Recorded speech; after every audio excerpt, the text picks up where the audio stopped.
And this is the last type of flip flop అండి, toggle flip flop. Toggle flip ఫ్లాప్ని T flip flop అని కూడా అంటారు. So ఇది JK flip flop refinement. Single input JK flip ఫ్లాప్ని T flip flop అంటారు. So T flip flop అనేది toggle స్విచ్గా వర్క్ చేస్తుంది. టాగుల్ స్విచ్ అంటే ఆన్ అండ్ ఆఫ్ స్విచ్గా వర్క్ చేస్తుంది when J equal to K అయినప్పుడు. So this is the circuit diagram for the tea flip flop and this is the truth table of T flip flop.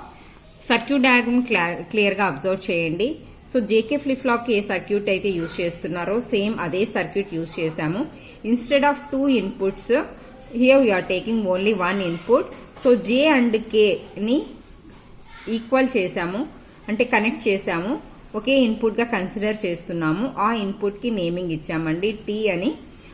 తర్వాత remaining circuit అంతా JK flip flop ఎలా ఉంటుందో మీకు tea flip ఫ్లాప్లో కూడా అలానే ఉంటుంది. ఒకే ఒక చేంజ్, జేకే ఫ్లిప్ ఫ్లాప్లో మనకు 2 ఇన్పుట్స్ ఉంటాయి, జే and K.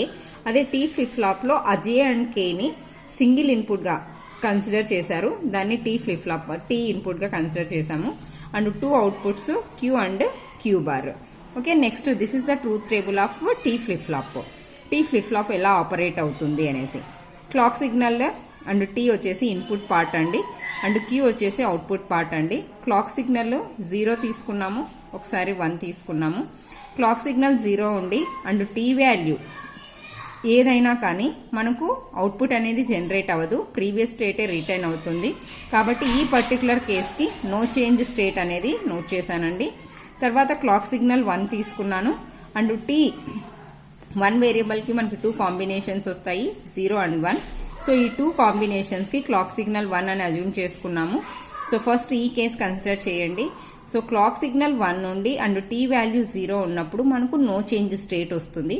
No change state అంటే ప్రీవియస్ స్టేట్ ఏది 0 ఉంటే 0నే అవుట్పుట్ వస్తుంది, ప్రీవియస్ స్టేట్ 1 ఉంటే 1 అవుట్పుట్గా వస్తుంది.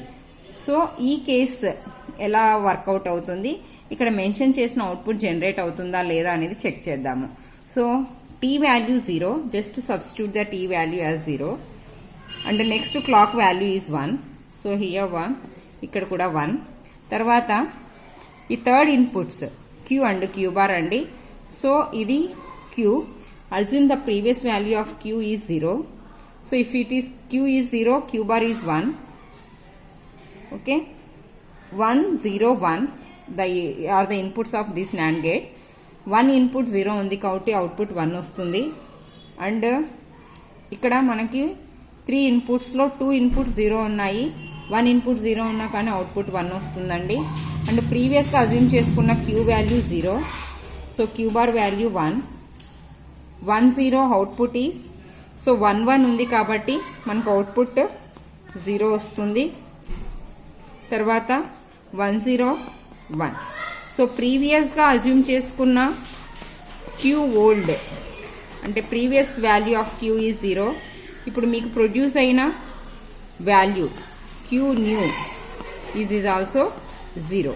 ఓకే, నెక్స్ట్ సెకండ్ అజంప్షన్ తీసుకుంటున్నానండి. So this time Q old is 1. Let us see what value to become as qn. Okay, so ఇక్కడ ఇంతకుముందు క్యూ 0 తీసుకున్నాను, ఇప్పుడు క్యూ 1 తీసుకున్నాము. సో జస్ట్ ఆ చేంజెస్ చేయండి సర్క్యూట్లో. సో ఫస్ట్ 0 అనుకున్నాము, ఇప్పుడు 1. ఇది 1 అయితే ఈ వాల్యూ 0 అవుతుంది. ఓకే, ఇప్పుడు అవుట్పుట్స్ చూడండి. NAND గేట్ అవుట్పుట్ 1, ఇక్కడ NAND గేట్ అవుట్పుట్ 1 వస్తుంది, ఎందుకంటే 1 ఇన్పుట్ 0 ఉంది కాబట్టి.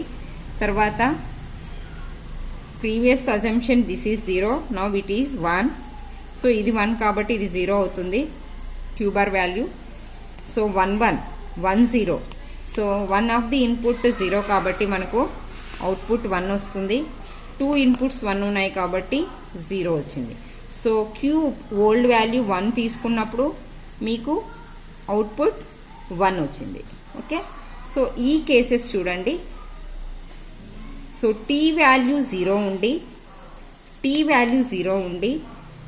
అండ్ ప్రీవియస్ వాల్యూ 0 ఉండి మనకు ప్రెజెంట్ వచ్చిన status 0.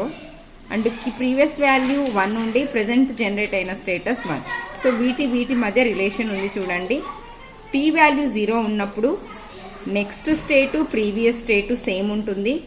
So next state equal to previous state అయితే దాన్ని నో చేంజ్ స్టేట్ అంటాము.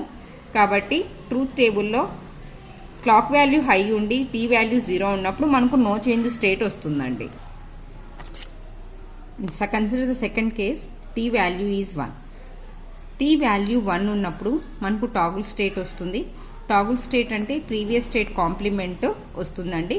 సో అది కాంప్లిమెంట్ అవుట్పుట్ వస్తుందా లేదా జస్ట్ చెక్ చేసి చూద్దాము. ఈ వాల్యూస్ జస్ట్ సబ్స్టిట్యూట్ చేయండి. ఇప్పుడు T value 1, so clock value అలానే ఉంటుంది.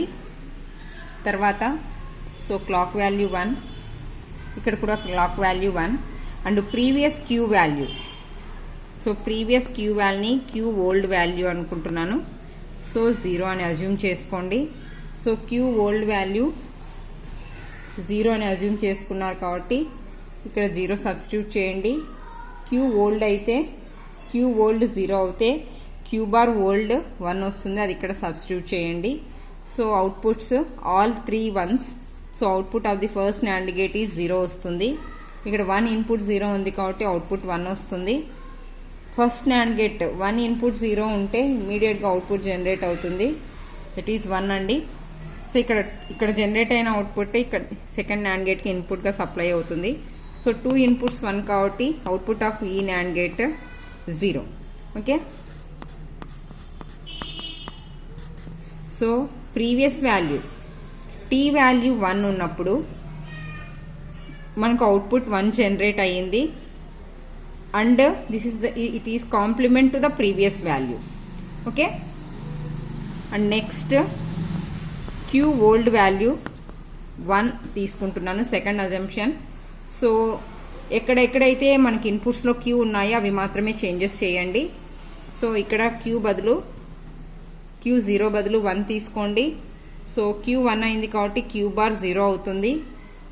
అవుట్పుట్స్ చూడండి 1 0 1.